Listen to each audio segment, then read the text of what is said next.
You are in the right spot. You are on Facebook Live. We're going to be talking about family law taxation. We're just at the top of the hour. We're going to wait a couple of moments to see if anyone else signs on. We have a great panel today, and we're ready to talk about family law.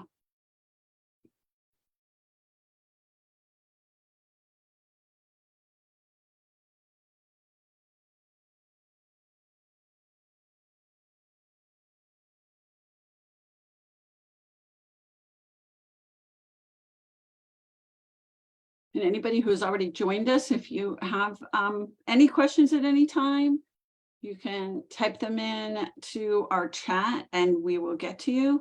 You can type this in at any time. Anything you want to know about family law and tax. We'll do our best to answer your questions.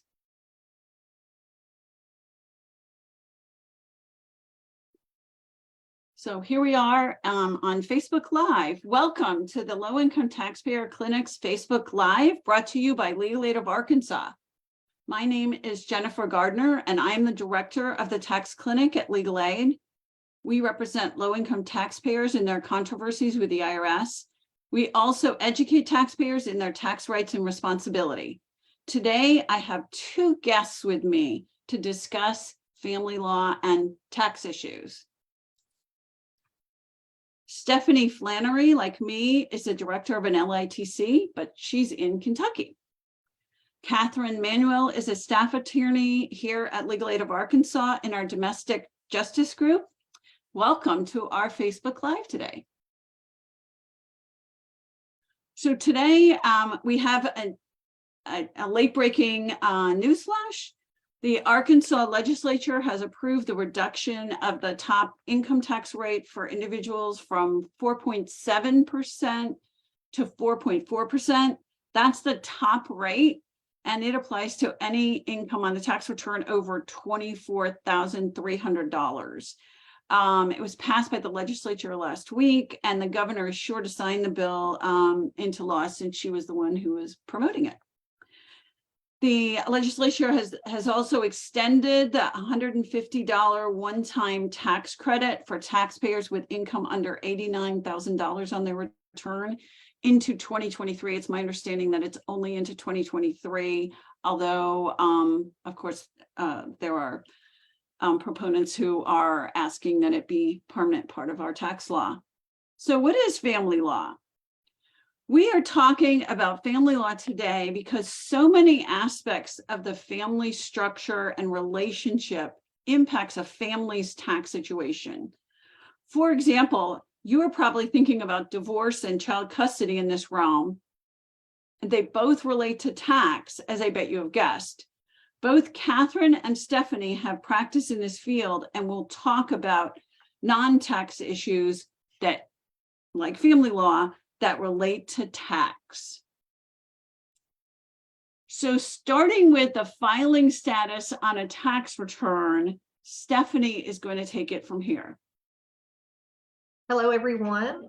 As Jennifer said, my name is Stephanie. I am a director of a low-income taxpayer clinic here in Kentucky, and we help hundreds of taxpayers each year with tax controversies and give them advice and consultation regarding questions that they have. Prior to becoming the director of the Low-Income Taxpayers Clinic a few years ago, I practiced for over 20 years as a staff attorney, primarily handling custody and divorce cases. So I've done my fair share of family law cases. So I was pleased to join this Facebook Live today, and I'm going to start by talking to you about filing statuses. As everyone knows, families all look different. Some people are a family with children, some people are a family with themselves and their spouse, some are grandparents with their grandchildren. So depending on what your family looks like will determine what your filing status is when you go to file your taxes. So I'm briefly going to go through the 5 different options for you. If you are single and you have no dependents, meaning you are not married and you have no dependents, no one who you are supporting, then your only option is to file single. So that one's relatively simple. If you are married, you have two options. You can file married filing jointly, or you can file married filing separately. Typically, it is best for married couples to file jointly, but there are a few instances when it's better to submit separate returns. Tax law does impose some notable limitations on married filing separately couples. Most important to remember is that you cannot claim an earned income tax credit or dependent care credit, education related credits if you're filing married filing separately. So that is definitely something to take into consideration. And we're going to talk about those credits here in just a few minutes. Stephanie, how do I decide if I'm married? And I'm not trying to trick you on this question. So I define married as someone who has received a marriage license and went through the ceremony and been officially married.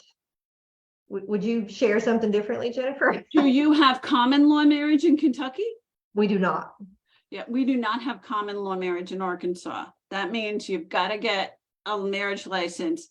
And for tax purposes, if you get divorced on December 31st, you are not married. You only have to be married on December 31st to be married of that tax year. Yeah, so that's a little practice tip here for any couples that are amicable but heading toward a divorce, though that's rare. It happens every now and again. If you are getting toward the end of the year and your divorce may be finalized in December, you may want that to wait until January, because if you are married on the last day of the year, you can file married filing jointly. And I said typically that is more advantageous for couples. So that is something to think about. Thank you, Jennifer. So head of household is a status that sometimes confuses people, but it is for a single or an unmarried taxpayer who pays at least 50% of the cost of supporting their household and persons who live with them who are considered qualifying family members. So that means they provide their support for more than half of the year. So when we talk about this, I mean, I have clients who filed head of household and they had income of $1,400. Sometimes that's just inviting an exam. Obviously, there's going to have to be enough income to have supported household members. So that means paying more than 1/2 of household bills, such as mortgages or rent, utility bills, insurance, property taxes, groceries, repairs, and other common household expenses. Family members that qualify for you to have on your taxes and result in you being able to claim head of household are a dependent child, a grandchild, a sibling, grandparent, or anyone else that you can claim as an exemption. Head of household is a very nice status to be able to claim if you fall within those parameters, as you will benefit from a lower tax rate in general by being able to file that status.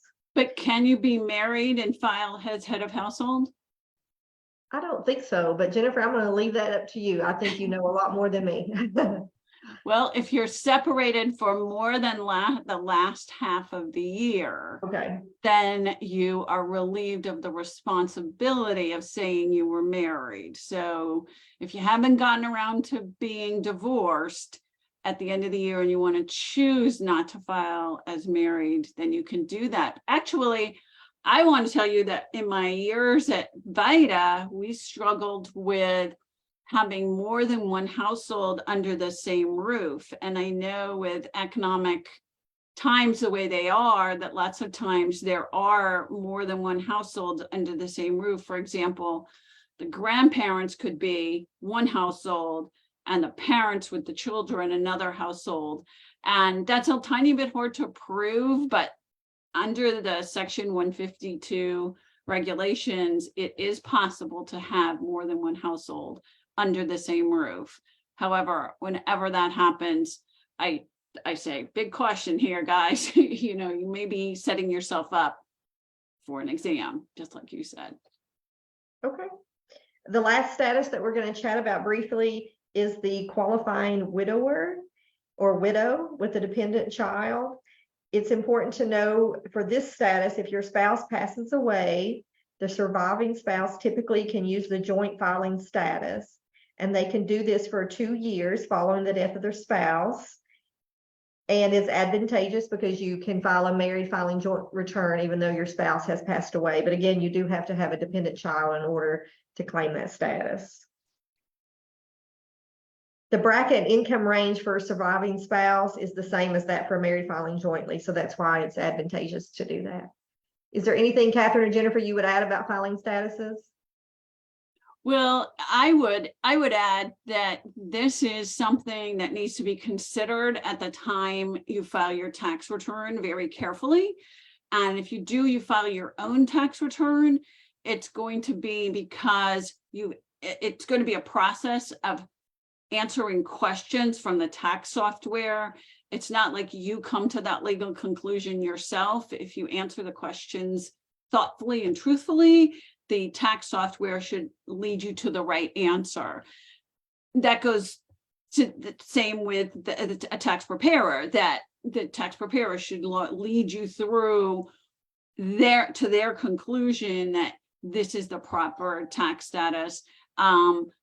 If you get audited and you're in the wrong place, then you're going to have everything rejiggered by the IRS. So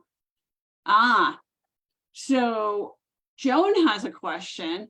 What happens if both parents claim, well, actually, I don't even know if Joan is someone online, both parents claim the same child as a dependent on their tax return. And how is this resolved? So Stephanie, I know you've done this. So it's typically going to be resolved through an exam. The IRS is going to process electronically whichever return was filed first. And then the other parent can file a return on paper. And then the IRS is looking at competing claims. Most likely they will have released the refund to the parent who filed electronically because that's quicker.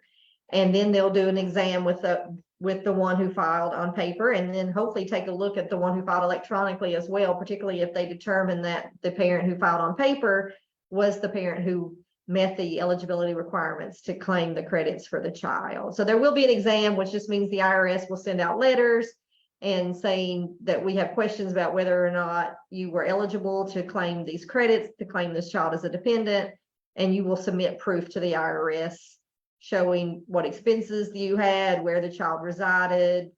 You'll show custody paperwork, that sort of thing. Yeah, and unfortunately, this is after the fact, and sometimes a lot of time has passed, and it can be hard to collect those documents. Now, for people who have already been through it, then they have the heads up, but for a lot of people, it really blindsides them. Okay, let's move on to family credits. All right, so we're going to talk about 4 credits primarily today because we have a brief period of time and we don't want to overwhelm you with too much information. But the first one we want to talk about is one that almost everyone knows about, the child tax credit. As we head into 2024, when you file your taxes for tax year 2023, the tax credit amount will remain the same for $2,000 per child, but the refundable amount of that credit will increase to $1,600 per child. So a child tax credit is a very useful credit to be sure that you do not forget on your tax return if you do have a dependent child that is living in your home. You do have to have some earnings in order to claim this tax credit, though, and so many people forget that you must earn at least $2,500 in the year to be able to file the credit for the child tax credit. So if you meet with someone and they say, oh, I'm sorry, you're not eligible for that, then that is most likely why, because you do have to have a certain amount of income to do that. The earned income tax credit is the tax credit that you hear a lot about. It is the federal tax credit for working people with low and moderate incomes. The amount of what we refer to as the EITC depends on a recipient's income, their marital status, and the number of children. And we'll talk about that briefly here in a few minutes and give you more details about it. The dependent care credit is available for parents or caregivers to help cover the cost of qualified care expenses such as daycare for a child under the age of 13, or a spouse or parent unable to care for themselves or another dependent in their household. If you plan to claim this credit on your taxes, you must have earned income throughout the year and paid for those care expenses so that you could either work or seek employment. This credit is most beneficial for those who anticipate owing taxes when they file because the credit is non-refundable. How much of the credit you're eligible for will depend upon your adjusted gross income, which determines the percentage of the expenses that you'll be allowed to deduct. And lastly is the adoption tax credit. It helps families offset some of the cost of adoption, especially for children who have special needs. In 2023, the existing credit offsets qualified adoption expenses up to $15,950 per child. So we had a little flashback to your prior slide, and on Facebook, there was a question that said you can only file married filing separately if you live apart for 6 months. No, that's not true. No, that is not yeah, true. Yeah, it's not about whether or not you live in separate households. It's just about dividing up your income for tax purposes. Right. So we're gonna move. Sometimes we're going to move right on to the next slide with child custody and tax benefits. And we turn that over to Katharine. Hello, everyone. My name is Katharine Manuel. I'm an attorney with Legal Aid of Arkansas. I have been representing people in family law cases for about 2.5 years now. And prior to that, I also worked in a VITA tax center, volunteered rather, and I worked as both a preparer and reviewer of taxes. And so I'm very happy to be here today and discuss these issues with y'all. And you heard some about these tax credits.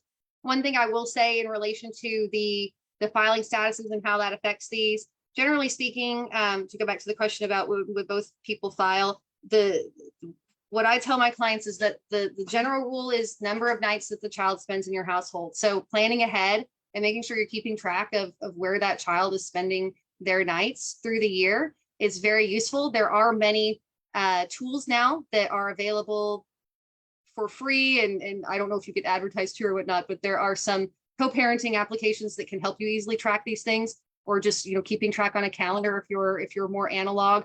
Those are tools that you can use if there is a future dispute and related to where the children have lived, because the number of nights is the primary factor. If the children spend an exact equal number of nights or amount of time, then we can get into rules such as which parent makes the most money, because they'll get the most benefit theoretically from the tax credit.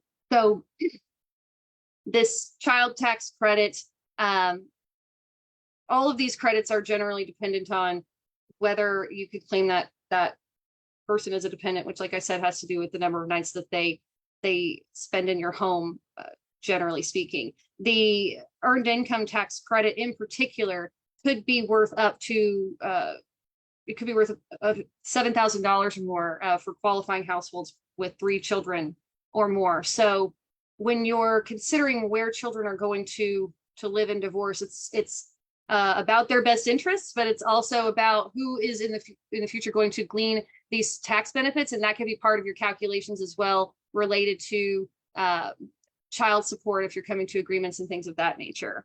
So that's basically what I have to say about child custody and tax benefits. And I want to add that after 2018, the claiming or saying on the divorce decree of who can claim the child as a dependent really doesn't help. I mean, it has changed a lot since 2018, but saying who can claim the child doesn't help you if the child doesn't actually live with that person for claiming these credits. So you do have to keep track of where the child is spending the night. And even the IRS will say number of nights spent.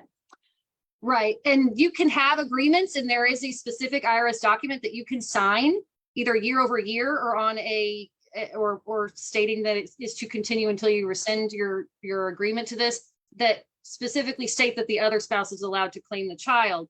That's an additional form you would have to file with the IRS. It can't just be, falling back on what the decree says, as Jennifer was noting. So in terms of when you get divorced, you become a single person again. That, on the plus side, means that you have a lot more choices about how your assets and income are going to be handled.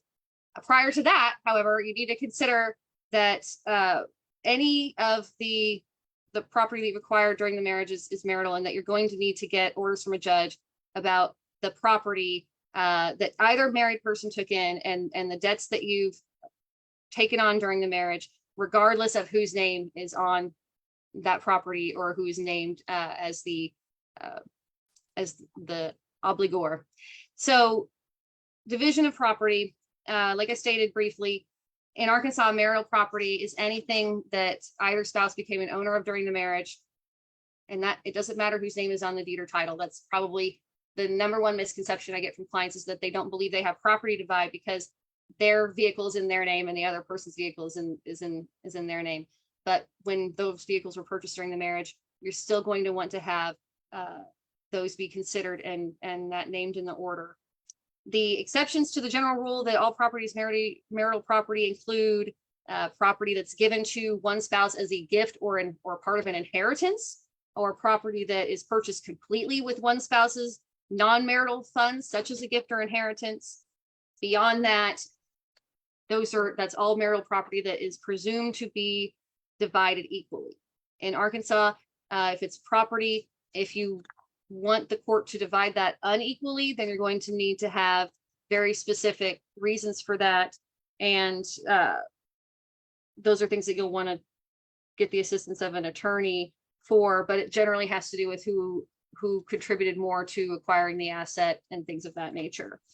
And then when we talk about what you take with you after the marriage ends. So theoretically, in your marriage, you have property that is worth more than you owe on it, right? So what we're talking about in generally with equity in a property is how much you could sell it for to another person minus how much you still owe on that property.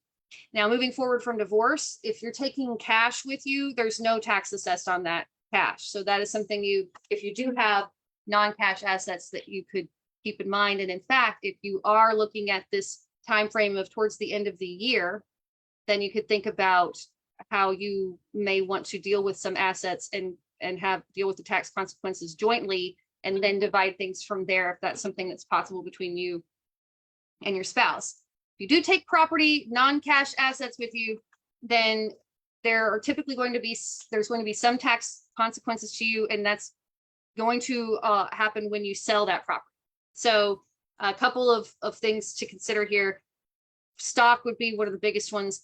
If there's stock that is owned and the marriage is going to be divided, that's one thing that I would say you may consider, if it's possible to sell those assets and take the tax hit before you're divorced and then split them up. That might be to your advantage. And but if you're taking them individually, you're generally going to be able to take what's called the basis, or what you paid for that, with you. So once you sell that, you're going to be taxed on whatever you sell it for minus what that amount was that you paid for it as a married couple. What do you mean? I bought it. What if I bought it a long time ago? So your firm will provide you with a document, typically once you sell that asset, that will provide to you the information about what you purchased it for. And if it was long ago, you will be taxed at a lower rate than if it was what's called short-term capital gain. So long-term capital gains are taxed at a lower rate than short-term, which I believe is anything like under a year, but correct me if I'm wrong on that. Well, I was actually trying to point out that you really need to have the records. So you have to figure out if you know what, lots of times you can't find it. And, if you were audited, if you were examined, you need to show that whatever you put down on the tax return was your basis. Sometimes that's tricky, but always keeping records is better than not keeping the records. Right, absolutely. And the clients that I've worked with in the past where this has come up, with VITA, is that they worked with a firm and their firm provided them with a form that stated this is when the stock was acquired, what it was acquired for, and this is when it was sold. And so then you put those numbers into your tax software. Because again, I don't want people thinking that we can just magically come up with these numbers on our own. This is complicated. And you go to a piece of software and you put in the information. And then with that information, the software could calculate, okay, this is what the tax rate should be based on how long it was held, what they made off of it, that kind of thing. But if it's changing firms or something like that, or there's a risk that information about what was paid for the asset could go away, you can make sure you get that during the divorce through discovery. If that's an issue, you can ask the other party for that information, the documentation, and that way you can carry that forward with you and use that whenever you sell the stock. And as far as any kind of retirement account, there's typically two different kinds of individual retirement account, and they're handled differently tax-wise. But the most important words to remember, if there are retirement accounts included in your marital assets, are qualified domestic relations order. Those 4 words need to be what you live by, because if you don't have that, then you will most likely not be able to benefit from whatever the division is that you have agreed to or that has been ordered, because these third parties, are not bound by your divorce decree. Only you and your spouse there typically are can be held responsible for not complying with that divorce decree. So any kind of third party, a lender, anything like that, you need to make sure that there is an order that that will either bind them, or if it's in the case of some shared debt, you have the order that the other party has to refinance that in their own name within a certain period of time, so that you're not stuck with just words on a page that aren't enforceable. Get it in the decree. Yes, and specifically with a retirement account, it's not just a decree. There's a specific form. It's a qualified domestic relations order, and there's you can find information about this through the IRS website, and also there are, if you need to work with an attorney for this, and it's just very specific language that the retirement holder, the account holder, needs in order to divide that asset up. And I think you just answered one of our questions, which is, how are they divided? They're divided by a quadro. Yes. And in terms of, so you have a couple of different kinds of retirement accounts. The traditional individual retirement account, the benefit of that on the front is you're not taxed on what you put in. But then once you take items out, take money out of that, you're generally going to be taxed on money that you take out. And there's rules based on when you take it out and what you take it out for that can change that slightly. However, with what's called a Roth IRA, those are different because you're taxed on the money as it's going in. So then once you take money out, you will not be taxed. So the way that could play out a divorce is that one person taking a traditional IRA and the other taking a Roth IRA, if they're of the same amount, the person taking the Roth IRAs would potentially end up with a higher benefit later on, because they're not going to be taxed on that at the end. You were already taxed on that as a married couple. So you would want to consider how to divide maybe other assets to better achieve an equal division of property. The other thing I'll mention with that is that a lot of people, they have Social Security benefits, and if you've been married to your spouse who qualifies for Social Security benefits for 10 years at least, even after your divorce, you may qualify to get benefits from their earnings, and your children may also qualify to get benefits from their earnings. So that would be something that you could check with the Social Security Administration about. Marital debt is typically divided equally-ish in Arkansas. There's no presumption for equal division of debt like there is for property. A lot of times, if you are taking a bite of a property that carries debt with it, then the presumption would be just that you're going to take that debt with you. And usually spouses will take the debt in their individual names unless there's a reason to divide the debt otherwise. And this is where I would also advise that if you're named on a loan with your spouse of any kind, that you'll want to have a specific order in your decree that requires the other spouse to refinance that debt in their name only within a certain period of time. Again, your lender is not bound to follow your divorce decree. So if you have tax debt, however, sometimes it can arise as a surprise. Other times, one of the spouses has their own debt. Sometimes you have joint debts. There can be various combinations of situations, and to the best of your ability, what you want to do is get it into the divorce decree so that you can show the tax authorities that you had an intention of dividing or addressing this issue. Now, they're not required by law to abide by that, but it can help your case. So the next thing we're going to talk about is what's called innocent spouse relief, so-called because one spouse, after dissolution of the marriage, is asserting that they should not be held liable for the joint tax debt when they were not at fault, hence the name innocent. This is different from injured spouse. I just hit a button and it went back. Okay, this is different from injured spouse relief because that's where a married person asks the IRS to not hold him liable for a debt prior to the marriage. So one of these situations is for a married person and the other one is for a divorced person. And unfortunately, they have unbelievably confusing names and even preparers get confused about it. So we're going to talk about innocent spouse. If there's a joint tax return, both parties on that tax return can be held responsible for the entire debt. The IRS doesn't, as a matter of course, you can't call them up and say, this is my part and this is his part. After dissolution of the marriage, one of them can make a formal application to the IRS for relief from all or part of the debt.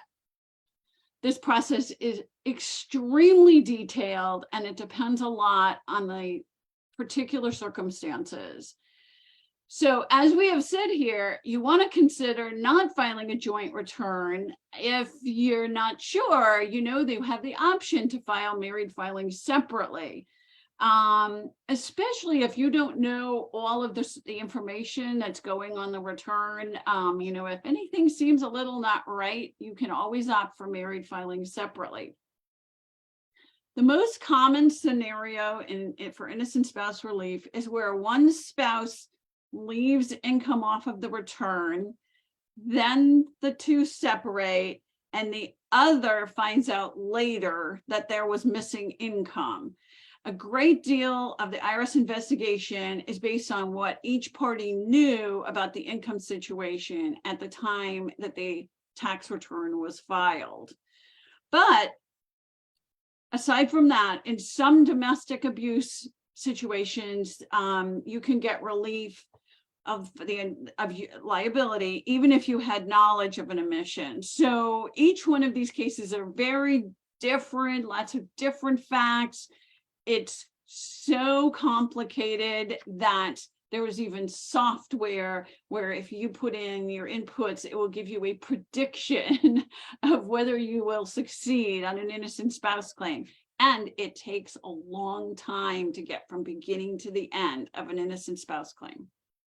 But if you think you might be eligible for innocent spouse relief, that is getting out of paying the joint tax debt and only maybe paying your share on your income, call us to discuss your facts. And if relief is not in your future because we decide no, we can then discuss your other options for what to do about the relief. So we are now at our question time, which hopefully we've answered all of your questions along the way. On mine, I've been trying to pose some questions. Do any of our panelists have any questions something we left off before we go?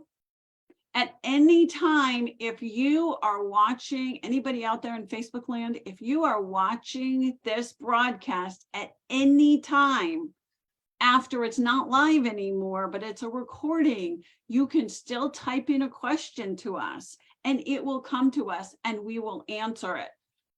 We have people monitoring this and within a day or so, we should be able to answer your question. Or you can contact us directly. Here are our phone numbers. You can apply online for our help. If you have a family law issue, if you have a tax issue, and here is all of our information. You can tune into our next Facebook Live in October, where we're going to have, of course, more breaking news.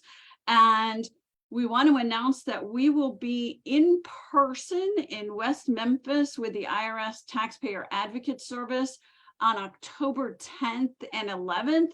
I will keep you posted. We'll post this online of the exact location, but these are called IRS problem solving days. The IRS will be there, we'll be there, and we're trying to get to the bottom of your tax problem right there in person in West Memphis. Thanks for participating today, and thank you for your help, my panelists. You're welcome. Bye, Jennifer. Bye, everyone on Facebook. Thanks for having me. See you.